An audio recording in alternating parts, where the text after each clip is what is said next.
preuve. mën nga andi preuve yi wane ne yow li ngay wax dëgg la sax mais à partir du moment où dafa porter atteinte à l'honorabilité de la personne bi nga xam ne yow tey jii moom nga jëmaloon propos yooyu noonu l'infraction est constituée.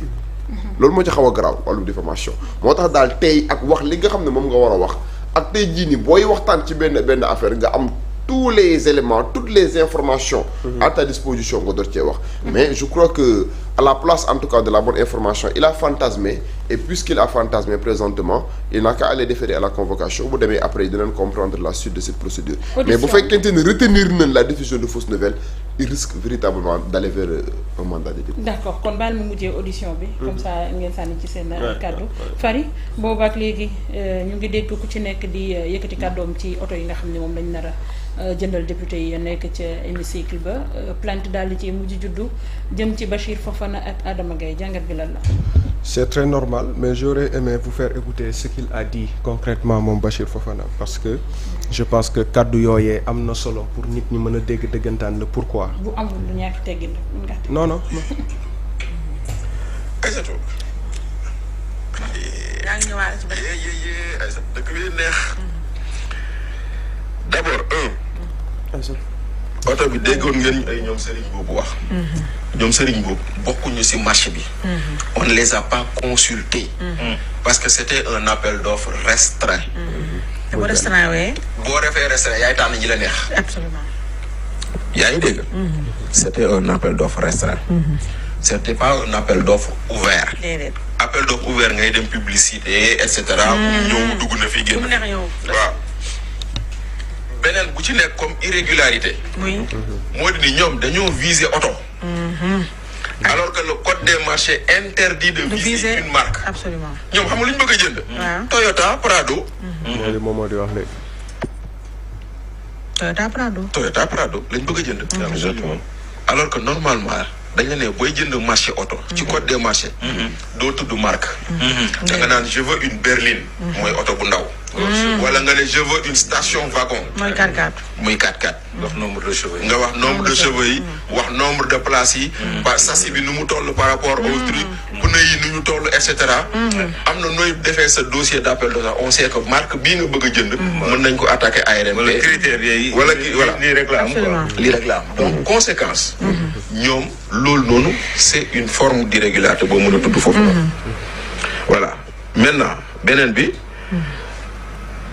xam nga ku ñu jox marché bi nag Aïssatou. waaw kooku kan laa xamul kan la. laay la Aïssatou. nee naa benn courtier la.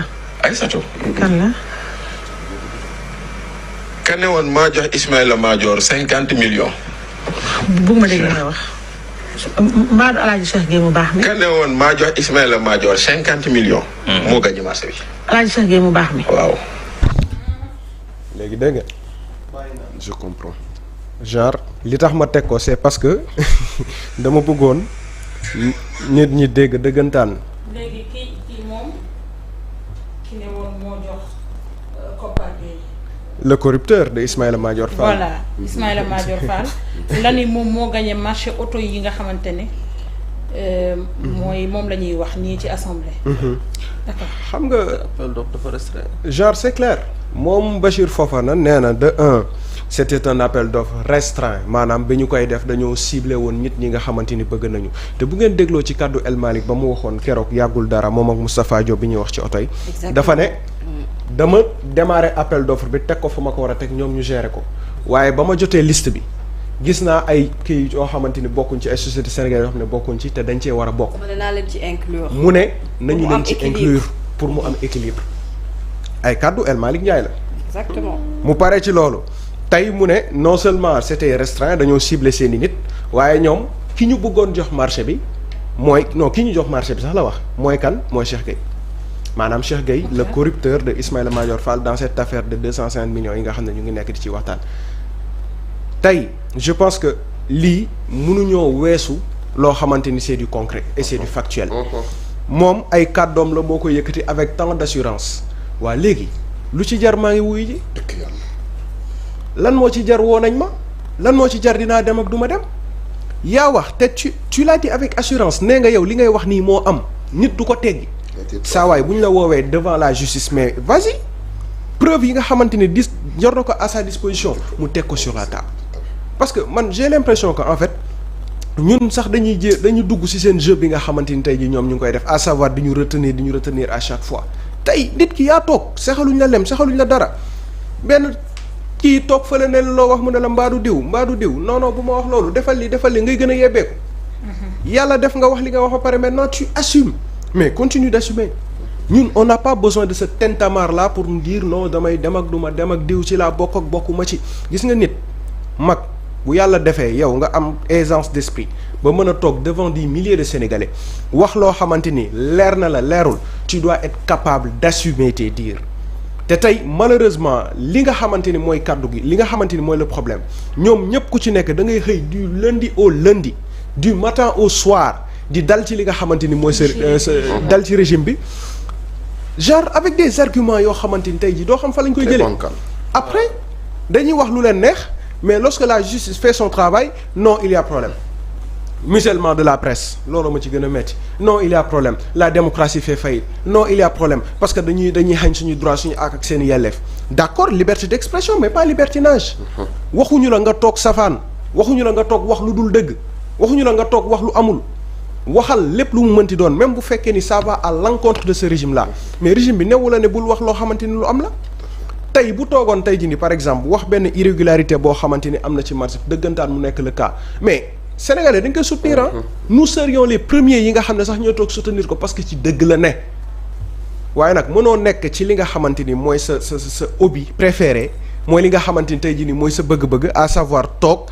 di diffamer toog di sos toog di wax loo xamante ni du dëgg ba pare bëgg a toog à chaque fois lu ci xew rek nga ne noonu ñu ngi may woo fii ku wax ba làmb li nga yor ne moomuma ko sa problème la gis nga ñun ba ñuy waxi ba ñuy jëfi ba ñuy nekk seeni activité yéguñu tidduñu donc ils n'ont qu'à assumer les responsabilités te El Malick il a raison de porter plainte parce que il est quand même la deuxième personnalité du pays diriger l'Assemblée nationale du Sénégal une institution de grande valeur tey nit war a toog di ko sosal ba pare di ko lëkkale ak nit ki nga xamante ni tey ñu ngi koy tudd ci affaire de corruption léegi man ma war a toog croiser les bras non du ma porter plainte pour lan te mu am njaboot te moom ay nit yu ko yaakaar am aussi parti boo xam ne am na ay partisans yoo xam ne jox nañ ko bopp maintenant tous ces choses se font ñu bëgg ne non dafa war a toog rek noppi ne Thiel du def dara ñoom ñu continuer ci li ñu nekk saa waay loolu wëy na fii lu waay neex wax c'est une réalité qui est là lu waay neex wax waaye itam lépp looy wax na nga ko mën a assumer te fi ñu toll nii nous sommes dans l'ère il faut assumer il y a rien à dire d'autre wax na li muy wax jërëjëf dégg nañ ko déglu nañu ko comme ni nga ko bëggee woon sénégalais dagg nañ ko TikTok nañ ko dugal nañ ko fépp am na buzz léegi nag na dem jàkkaarloog ñi nga xamante ni ñooy enquêteurs yi jox leen preuve yi mu am bu fekkee ni dafa am ordre de passation de marché bu mu yor entre Cheikh Gueye ak Assemblée nationale mu teg sur la table bu fekkee fiche d'appel d'offre bi daf ko gis ba mën a xam ne Prado la ci gis saa waay na ko teg sur la table en plus ana kan mooy def appel d'offre di naan man dama bëgg telle oto telle voiture fu mu am man de mosuma kaa gis ci appel d'offre yi nga xam ne mos naa see teg sama bët donc nag à un moment donné il faut savoir raison garder il faut devenir responsable xam nan ngay waxee fan ngay waxee ak kan ngay waxal waaye nag ndegam nii la demee on n'a qu'à laisser la justice faire son travail te man Nabou je fais entièrement confiance à cette justice xam naa ne dana def la mu war a def lii nga xamante ni mooy coow li moom wallahi lu ñuy gaaw a vider lay doon lii vite fait gars yi dañ koy régler d'accord mami plainte pour Bachir Fofana ak Adama Gaye xalaatoon nga ni mbir mi dina toll fii wala yenn révélation yi dinañu ko def ci marché boo xamante ne leeraguñu sax ni fi mu toll nii marché bi yemb na ba noppi. Adama Gaye moom moo gën a neex moom ma féete Abuja ci lu yàlla sàkk moom dafa neex moom Adama Gaye nee na moom il n'est pas concerné par la plainte ça l'aurait étonné